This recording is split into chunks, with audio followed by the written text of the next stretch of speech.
তো বন্ধুরা, গতকাল অর্থাৎ 12ই মার্চ যে গ্যাজেটটি প্রকাশিত হয়েছে, কলকাতা গ্যাজেট, তাতে যে শিক্ষক শিক্ষিকা নিয়োগের কথা বলা হয়েছে, এই যে গ্যাজেট, সেটা নিয়ে একাধিক কনফিউশন আপনাদের মধ্যে তৈরি হয়েছে। যে দাদা, এর আগে তো আমরা যেটা শুনেছিলাম যে এসএসসির মাধ্যমে 9, 10, 11, 12-এর যে রিক্রুটমেন্ট প্রসেস সেটা হয়ে থাকে। অনেকে যারা নতুন আছে, নতুনভাবে যারা বিএড করছে বা এই নিয়ে তাদের কাছে কোনো খবর নেই। তো সেটা নিয়ে একটা কনফিউশন তৈরি হয়েছে যে তাহলে এতদিন তো আমরা জানতাম যে এসএসসির মাধ্যমে রিক্রুটমেন্ট হতো, হঠাৎ করে পিএসসি কেন রিক্রুটমেন্ট করছে। তো যাই হোক, যারা জানে না তাদের অবগত করার জন্য আজকে আমাদের এই ভিডিও।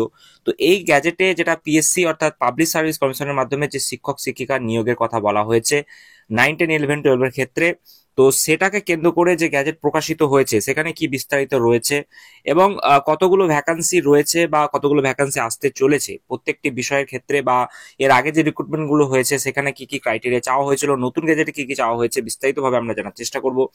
তো প্রথমে কিছু জিনিস আপনাদেরকে ক্লিয়ার করে দেওয়া উচিত, যেটা হচ্ছে এসএসসির মাধ্যমে বা এসএলএসটির মাধ্যমে যে রিক্রুটমেন্ট প্রসেসটা হয়, সেটার যে রিক্রুটমেন্ট অথরিটি সেটা কিন্তু সম্পূর্ণ আলাদা।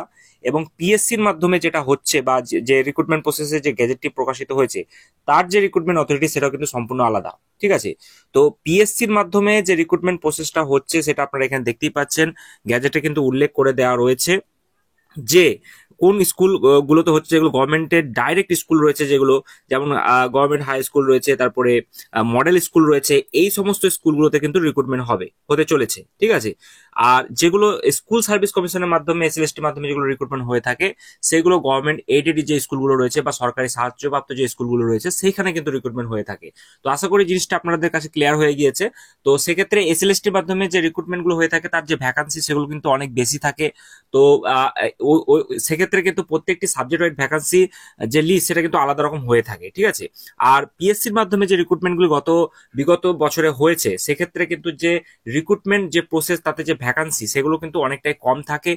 আর সেক্ষেত্রে সেই যে ক্রাইটেরিয়া সেটা সম্পূর্ণ কিন্তু আলাদা রকম ভাবে হয়ে থাকে।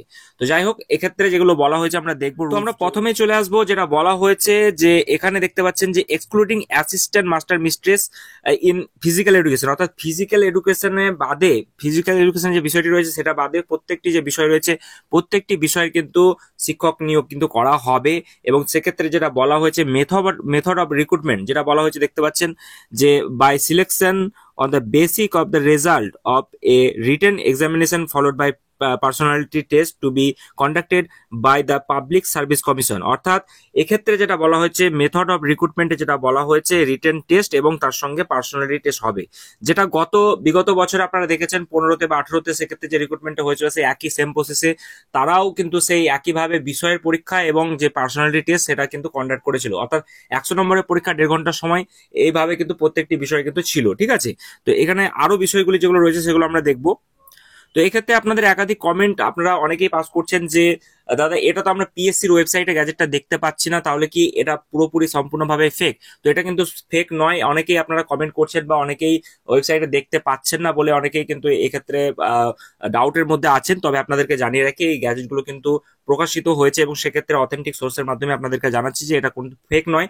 তো আশা করছি আপনারা বুঝতে পারছেন এটা কিন্তু ফেক নয়।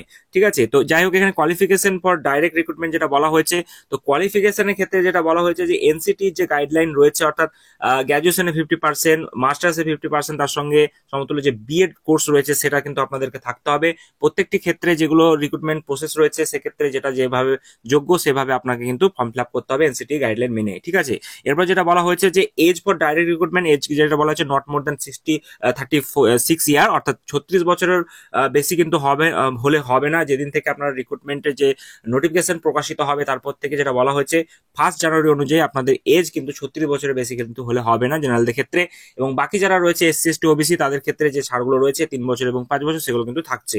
তারপর সিলেবাস যেটা বলা হয়েছে, syllabus of the written examination depending on the requisite qualification shall be framed by school education department of state in consultation, যেটা বলা হচ্ছে যে consultation with the public service commission West Bengal. অর্থাৎ সিলেবাস যেটা রয়েছে, যেটা নোটিফিকেশন আকারে যখন বেরিয়ে আসবে সেক্ষেত্রে আপনাদের যে প্রত্যেকটা বিষয়ে যে সিলেবাস গুলো রয়েছে সেগুলো কিন্তু আপনাদেরকে জানিয়ে দেওয়া হবে।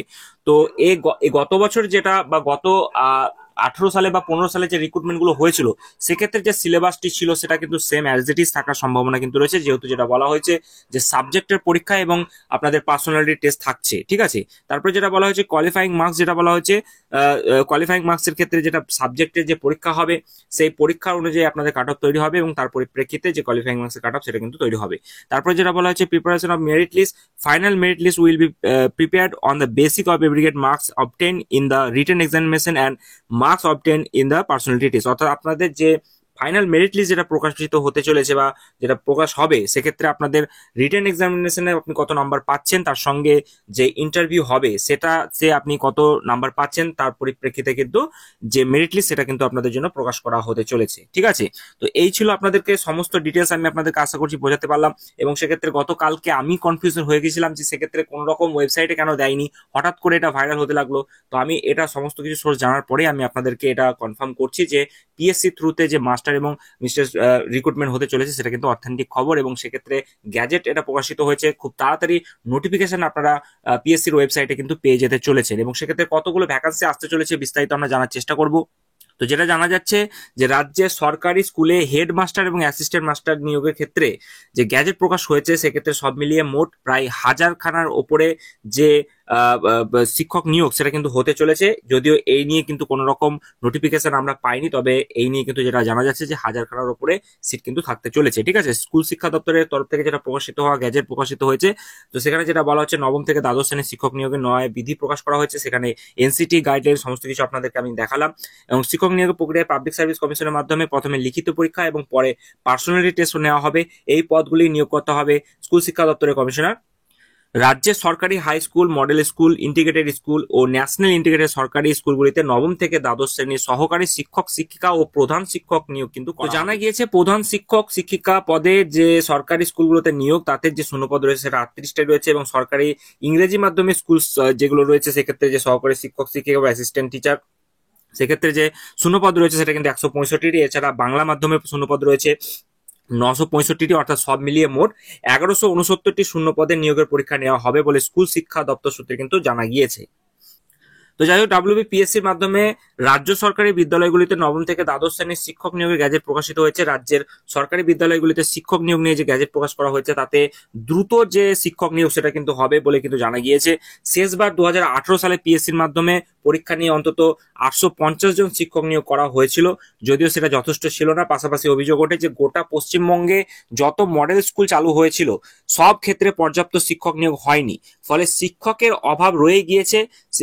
যে নিয়োগ সেই নিয়োগের দাবিতে একাধিকবার আন্দোলন হলেও নতুন নিয়োগ প্রক্রিয়া কিন্তু শুরু করেনি পিএসসি। অর্থাৎ আশা করি আপনারা বুঝতেই পারছেন এই যে রিক্রুটমেন্টটা হতে চলেছে শিক্ষক শিক্ষিকা নিয়োগের ক্ষেত্রে তার যে ভ্যাকান্সি সেটা কিন্তু খুবই লিমিটেড থাকতে চলেছে।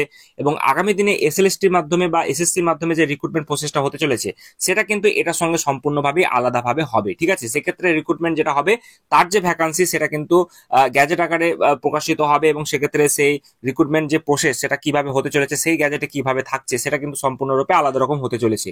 তো এই যে রিক্রুটমেন্ট প্রসেস তার যে নোটিফিকেশন কবে প্রকাশিত হচ্ছে না হচ্ছে আমি আপনাদেরকে অবশ্যই সিলেবাস সহ সেটা কিন্তু নোটিফিকেশন আকারে যতক্ষণ না বেরিয়ে আসছে ততক্ষণ আমি আপনাদেরকে জানাতে পারছি না। তো যাই হোক, এই ক্ষেত্রে যেটা আপনাদেরকে আমি জানিয়ে রাখলাম যে গ্যাজেটটি প্রকাশিত হয়েছে সেটা কিন্তু পুরোপুরি অথেন্টিক গ্যাজেট। এবং সেক্ষেত্রে সেটা ওয়েবসাইটের দিক আর না দিক সেক্ষেত্রে আমরা জেনুইন ভাবে আপনাদেরকে জেনে কিন্তু জানাচ্ছি। তো যারা যারা এখনো পর্যন্ত এই গ্যাজেটটি পাননি আমাদের অফিসিয়াল যে টেলিগ্রাম গ্রুপ রয়েছে সেখানে আপনারা জয়েন করে যাবেন, সেখানে আমি সেটা দিয়ে রেখেছি, সেক্ষেত্রে আপনারা ডাউনলোড করে নিতে পারবেন। আর কোনো রকম জিজ্ঞাসা থাকলে অবশ্যই জানাবেন, কোনো রকম ডাউট থাকলে আমি ক্লিয়ার করার চেষ্টা করবো।